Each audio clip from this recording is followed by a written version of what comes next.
Welcome students. आज का हमारा जो लेक्चर है उसके अंदर हम करेंगे रोडिग्यूस फॉर्मूला। कल के लेक्चर में हमने लेजेंडर इक्वेशन शुरू किया था और लेजेंडर इक्वेशन का सॉल्यूशन फाइंड आउट किया था।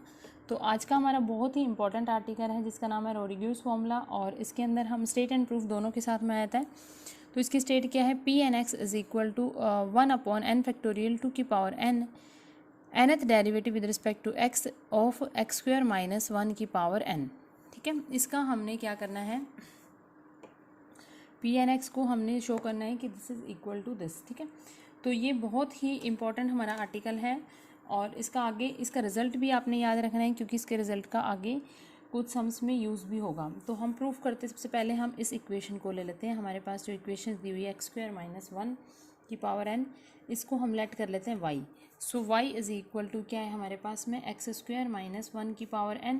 ठीक है, अब यह आ गया हमारे पास में x स्क्वायर माइनस 1 की पावर n। अब हमारा यहाँ पे nth डेरिवेटिव निकाला हुआ है तो इसका हम क्या कर लेते हैं, एक बार फर्स्ट डेरिवेटिव निकाल लेते हैं विद रिस्पेक्ट टू x।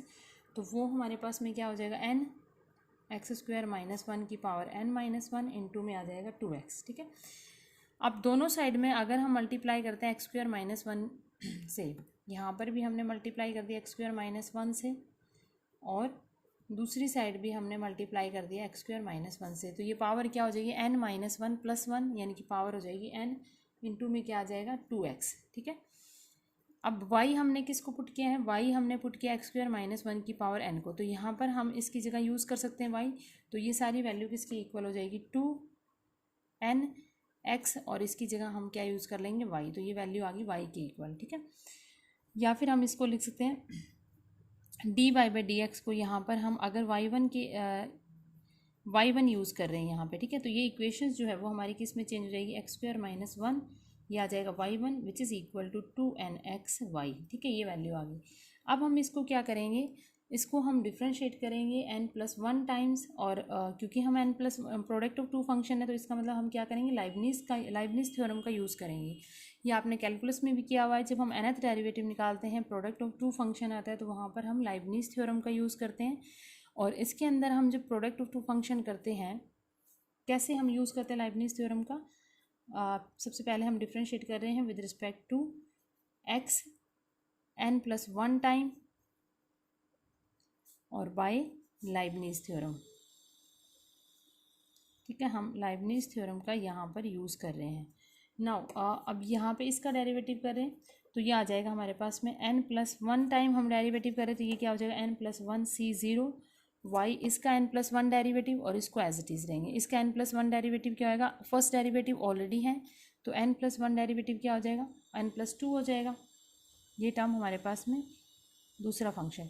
जो हमने दूसरा फंक्शन लेना है वो इस तरीके का फंक्शन लेना है कि कुछ टाइम के बाद में उसकी जो वैल्यू है वो 0 आ जाए। अब क्योंकि x स्क्वायर माइनस 1 है तो इसका एक और डेरिवेटिव करेंगे तो 2x आएगी, नेक्स्ट डेरिवेटिव करेंगे तो 2 आएगी, उसके बाद जब उसका डेरिवेटिव करेंगे तो हमारे पास वैल्यू क्या आ जाएगी 0।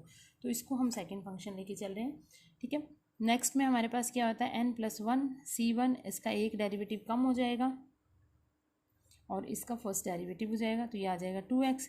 एंड नेक्स्ट टर्म आएगी n+1 c2, इसका एक और डेरिवेटिव कम हो जाएगा तो ये nth डेरिवेटिव हो जाएगा, इसका डेरिवेटिव हो जाएगा 2। उसके बाद जब हम करेंगे तो हमारे पास में क्या आ जाएगा, 0 आ जाएगा क्योंकि 2 का डेरिवेटिव हमारे पास में क्या आएगा 0। ठीक है, एंड सामने वाली टर्म्स का भी इसका भी हम इसी तरीके से डेरिवेटिव करेंगे तो 2n कॉन्स्टेंट जो है उसको हम कॉमन निकाल लेंगे। ठीक है, और यहाँ पे हम इसका डेरिवेटिव n+1 को इसको फर्स्ट y को जो है वो हम फर्स्ट फंक्शन ले लेंगे और x को जो है वो सेकंड फंक्शन ले लेंगे। ठीक है, तो ये आ जाएगा हमारे पास में n+1 c0 y n+1 into x plus n+1 c1 y n, इसका डेरिवेटिव कम और इसका डेरिवेटिव 1। और नेक्स्ट जब हम करेंगे तो हमारे पास में क्या हो जाएगा n+1 c2 y n और 1 का डेरिवेटिव 0। तो नेक्स्ट टर्म हमारे पास में 0 आ जाएगी। ठीक है, अब इसी को थोड़ा सा हम सॉल्व कर लेते हैं। n+1 c0 जो है वो किसकी इक्वल होता है, n+1 c0 1 की इक्वल होता है। तो ये वाली टर्म क्या आ जाएगी हमारे पास में n+2 x स्क्वायर माइनस 1। ठीक है, उसके बाद हम ले लेते हैं n+1 c1। n+1 c1 किसकी इक्वल होता है, n+1 की इक्वल होएगा। ठीक है, तो ये टर्म हमारे पास में क्या आ जाएगी, n+1 इंटू में 2x y N plus one plus N plus one C two जो है वो किसकी इक्वल होता है, एन इंटू में एन प्लस वन, नेक्स्ट हो जाएगा एन, एक ही कम होता जाएगा, अपॉन में 2 फैक्टोरियल वाई एन इंटू में 2, ठीक है, 2 से 2 कैंसिल हो जाएगा, विच इज़ इक्वल टू 2n। यहाँ पर भी n प्लस वन सी ज़ीरो क्या होता है हमारे पास में 1, तो ये टर्म हो जाएगी Y N plus one X plus N plus one C one जो है वो किसकी इक्वल होता है, एन प्लस वन की, this is N plus one Y of N, ठीक है, ये वैल्यू आ गई। अब हमारे पास में जो टर्म्स हैं हमारे हम सारे टर्म्स को एक साइड में ले जाएंगे, ठीक है, लेफ्ट हैंड साइड ले जाएंगे, तो ये क्या हो जाएगा, n प्लस टू वाली तो सिंगल टर्म है इस पूरी इक्वेशन के अंदर ये वाली, तो इसकी जगह हमने वैल्यूज़ लगा दी, ठीक है। अब n प्लस वन की एक ये टर्म है और एक ये टर्म है, तो इसको हम कंबाइन कर लेते हैं, तो इधर लेके आते हैं तो हमारे पास में वैल्यू क्या आ जाएगी, इस 2 को अंदर ले जाएंगे तो ये क्या हो जाएगा 2n प्लस टू, 2 को अगर हम ब्रैकेट के अंदर ले जाएंगे तो 2n प्लस टू हो जाएगा, ठीक है। और यहाँ से भी हमारे पास में क्या हो जाएगा, माइनस 2n आ जाएगा, उस लेफ्ट हैंड साइड जाएंगे। अब x y N plus one ये कॉमन निकल जाएगा, x y N plus one, ठीक है, ये कॉमन आ जाएगा, प्लस अब वाई एन वाली टर्म्स को भी हम एक साइड में ले जाएंगे तो हमारे पास में ये वैल्यू क्या हो जाएगी, एन स्क्वायर, एन को ब्रैकेट के अंदर लगा रहे हैं, प्लस एन, ठीक है, और साथ में ये वाली वैल्यू क्या हो जाएगी 2n, ये माइनस में आ जाएगा इधर जाके, तो ये क्या हो जाएगा -2n इंटू में n प्लस वन, और साथ में क्या आ जाएगा हमारे पास में y n which is equal to 0, ठीक है, ये वैल्यू आ गई।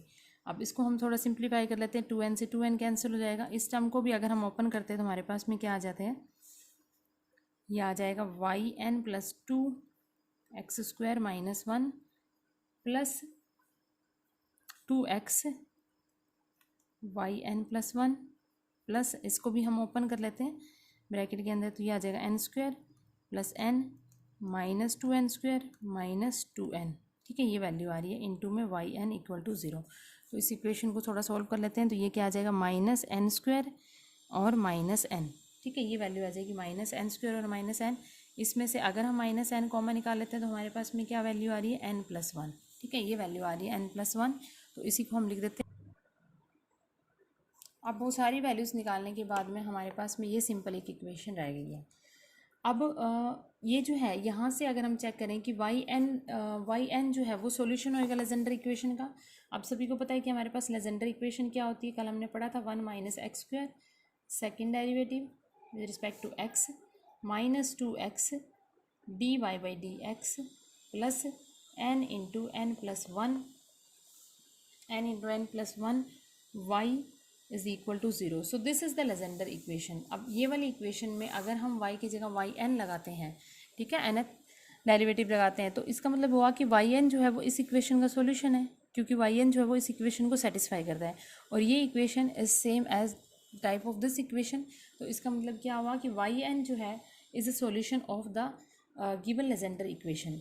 और हमने कल पढ़ा था कि लेजेंडर इक्वेशन के 2 सॉल्यूशन होते हैं, एक तो होता है हमारे पास में पी एन एक्स एंड दूसरा जो सॉल्यूशन होता है वो क्या होता है क्यू एन एक्स, ठीक है, ये जो है वो it's solution of Legender equation, ठीक है।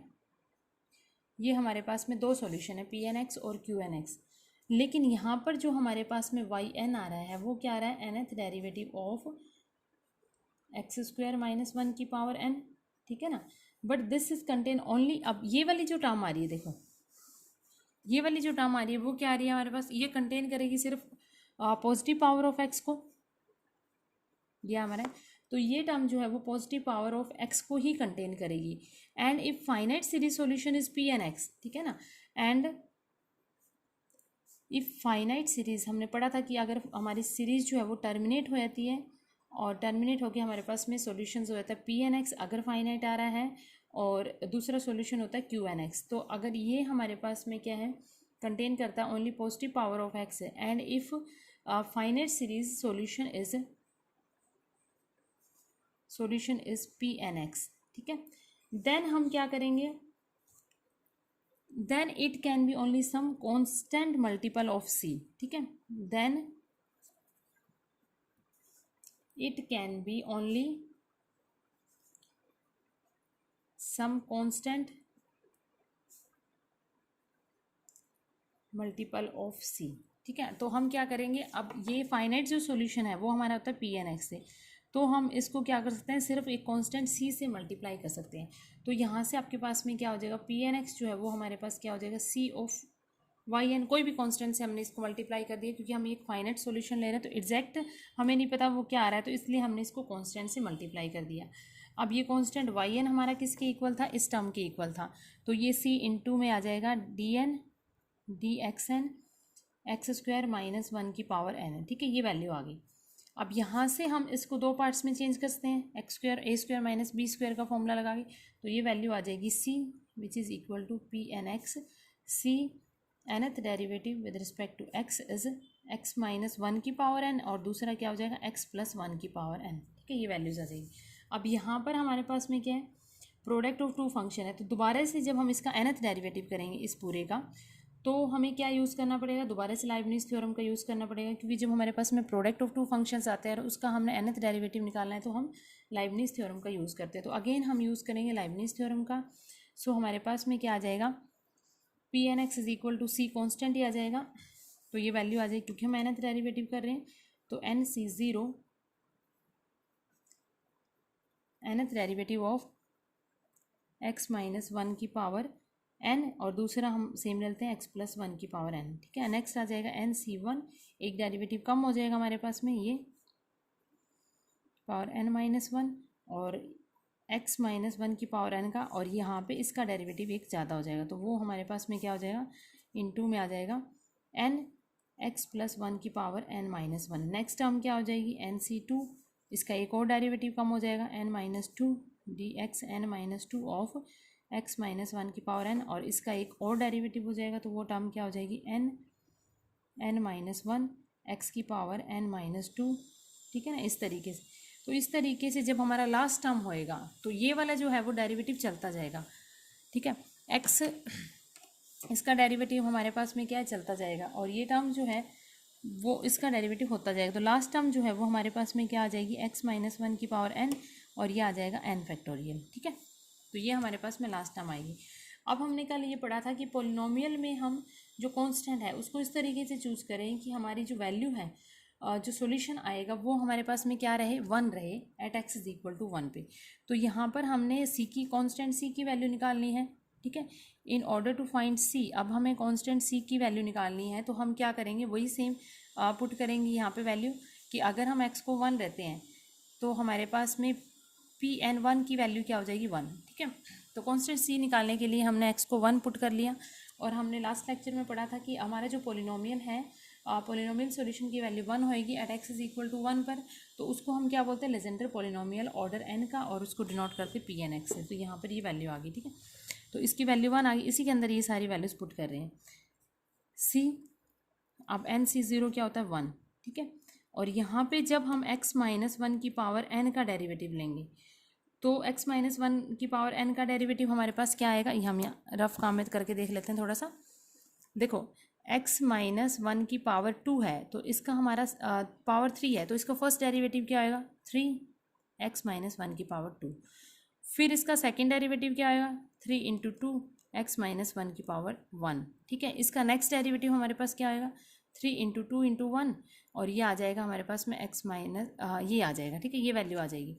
तो यहाँ से आपके पास में अब क्या आया, जब हमने थर्ड डेरिवेटिव निकालना है और x माइनस वन की पावर थ्री है, तो ये वैल्यू क्या आ रही है, three into two into one, यानी कि हमारे पास में क्या आ रहा है, थ्री फैक्टोरियल।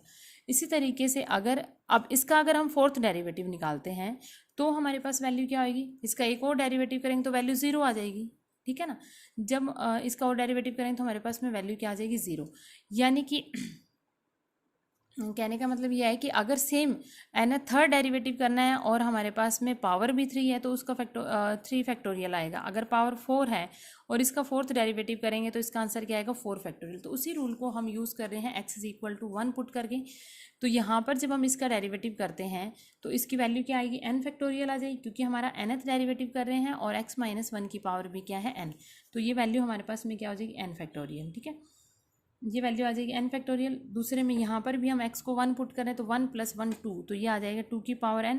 अब नेक्स्ट टर्म में हम करते जाएंगे x की नेक्स्ट टर्म में हम x is equal to 1 put करेंगे तो सारी वैल्यूज हमारे पास में क्या हो जाएगी 0, क्योंकि यहाँ पर x की पावर 4 है और डेरिवेटिव जो हम थर्ड कर रहे हैं तो यहाँ पर कहीं ना कहीं x माइनस 1 की पावर बचेगा।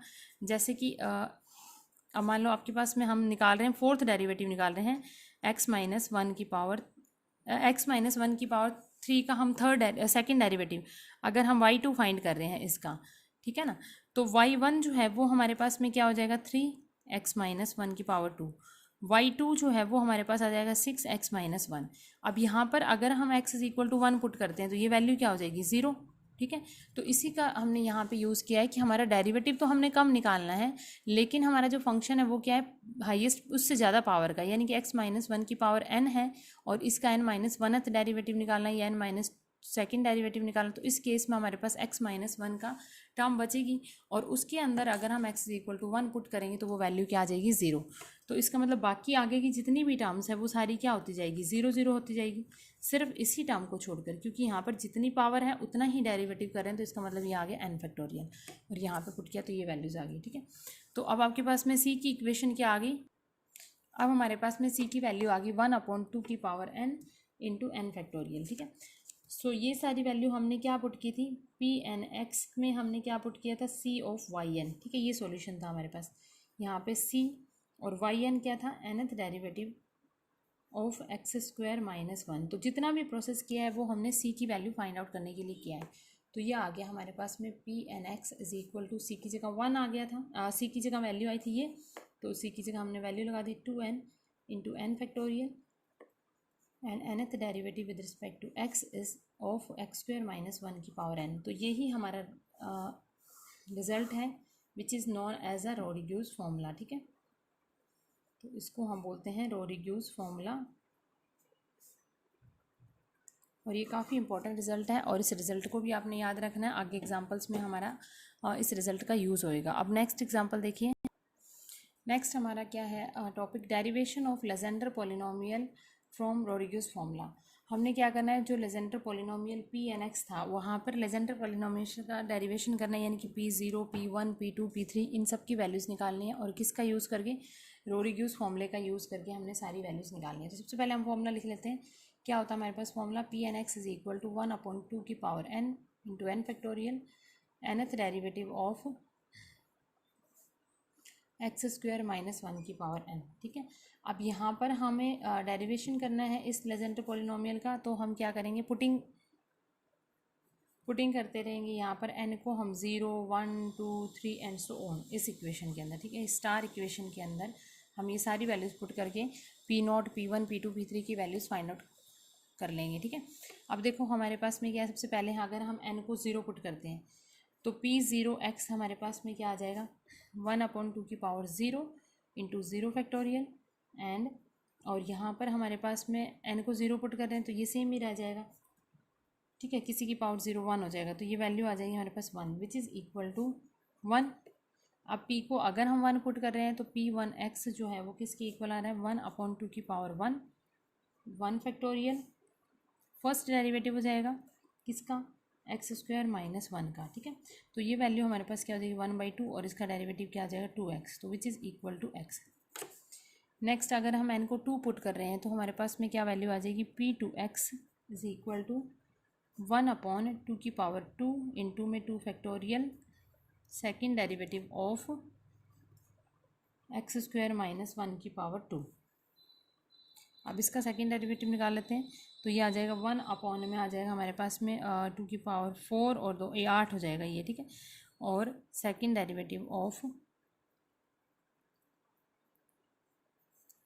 डेरिवेटिव इसका अगर हम निकाल रहे तो हमारे पास क्या आ जाएगा 2x स्क्वायर माइनस 1 इंटू में क्या आ जाएगा 2x, ठीक है, ये वैल्यू आ रही है। तो इसको हम लिख सकते हैं विच इज़ इक्वल टू ये फर्स्ट डेरिवेटिव हो गया, ठीक है। अब इसका अगेन डेरिवेटिव कर रहे हैं तो इसको थोड़ा सा सिंप्लीफाई कर लेते हैं हम 1/8 ये आ जाएगा हमारे पास में 4x की पावर 3 माइनस x, ठीक है, ये वैल्यू आ जाएगी। तो इसका और डेरिवेटिव करेंगे तो ये आ जाएगी वैल्यू 1/8 4 इंटू में 3x स्क्वायर माइनस 1, ठीक है, ये कैंसिल हो गई 1, तो ये वैल्यू बच गई 1/2 3x² - 1, ठीक है। तो हमने P0 ये वैल्यू किसकी आई है, P0x की। P0x की वैल्यू क्या होती है 1। P1x की वैल्यू क्या है x। P2x की वैल्यू क्या है 1/2 x² - 1। इसी तरीके से हम P3 की वैल्यू निकाल लेंगे, P4 की वैल्यू निकाल लेंगे, P3 की वैल्यू और निकाल लेते हैं। सेम है, हम n को 3 पुट कर देंगे तो P3 की वैल्यू क्या हो जाएगी 1/2 इंटू में 3 factorial third derivative of x² - 1/3, ठीक है। तो इसको हम सॉल्व कर लेते हैं, तो ये हमारे पास वैल्यू आ जाएगी, ये आ जाएगा 8 × 6 यानी कि 48 वैल्यूज़ आ जाएगी, ठीक है। और थर्ड डेरिवेटिव हमने किसका निकालना है, x⁻3। इसको हम इसकी पावर 3 कर लेते हैं, तो ये आ जाएगा a⁻6 प्लस 3 ये भी आ जाएगा हमारे पास में -3x⁴ प्लस 3x² - 1, ठीक है। ये आ जाएगा। अब इसका थर्ड डेरिवेटिव हमने निकालना, तो ये आ जाएगा 1/48। फर्स्ट डेरिवेटिव अगर हम इसका निकाल रहे हैं तो ये वैल्यू आ जाएगी 6x⁵ - 12x⁻3 प्लस 3x, फिर 1/48। इसका अगेन डेरिवेटिव कर रहे हैं, तो ये वैल्यू हमारे पास में क्या आ रही है 30x⁴ - 36x⁻2 प्लस 6। इसका अगेन डेरिवेटिव हमने कर दिया, तो ये आ जाएगा 120x⁻3 - 72x और ये वैल्यू आ जाएगी 0। तो इसमें से अगर हम टर्म्स को कॉमन निकाल लेते हैं तो हमारे पास में ये वैल्यू क्या आ रही है 1/2 और ये कैंसिल हो गया, हमारे पास बच गया 5x⁻3 - 3x, ठीक है। तो ये वैल्यू हमारे पास में क्या होगी P3x की वैल्यू आ गई। इसी तरीके से P4x की वैल्यू हम फाइंड आउट कर लेंगे, P5x की वैल्यू हम फाइंड आउट कर लेंगे एंड सारी वैल्यूज़ फाइंड आउट करने। तो यही हमारा डेरिवेशन है लेजेंडर पोलिनोमियल का। Legender polynomial P and X में हमने n की वैल्यू पुट करते हुए 0 1 2 3 हम P0 P1 P2 P3 P4 P5 की वैल्यूज़ निकाल लेंगे और किसका यूज़ करके, जो हमने अभी बहुत इंपॉर्टेंट आर्टिकल किया है रोडियूस फॉर्मूला, उसका रिजल्ट का यूज़ करते हुए हम ये सारी वैल्यूज़ को फाइंड आउट कर लेंगे। साथ में आपने क्या करना है, ये जो वैल्यूज़ आ रही है लगभग P⁻3 तक तो ऑलमोस्ट ये वैल्यूज़ आपने याद रखनी है, क्योंकि हमारे जो एग्जांपल्स हैं उसके अंदर भी इन वैल्यूज़ का भी यूज़ है। तो आप या तो ये वैल्यूज़ याद रख लेना, अदरवाइज़ आपको ये सारी रोडियूस फॉर्मूले का याद करके फिर ये सारी वैल्यूज़ एग्ज़ाम में निकालनी पड़ेगी, ठीक है। तो आज का लेक्चर मैं यही ख़त्म करती हूँ। कल हम एक और इम्पॉर्टेंट आर्टिकल करेंगे जिसका नाम है genetic function for P and X और उसके बाद हम एग्जाम्पल्स करेंगे। सो आई होप सभी को समझ में आएगा। Thank you. आपकी कोई भी प्रॉब्लम है अगर, तो आप मुझे सेंड कर सकते हैं मेरे व्हाट्सएप नंबर पे। Thank you.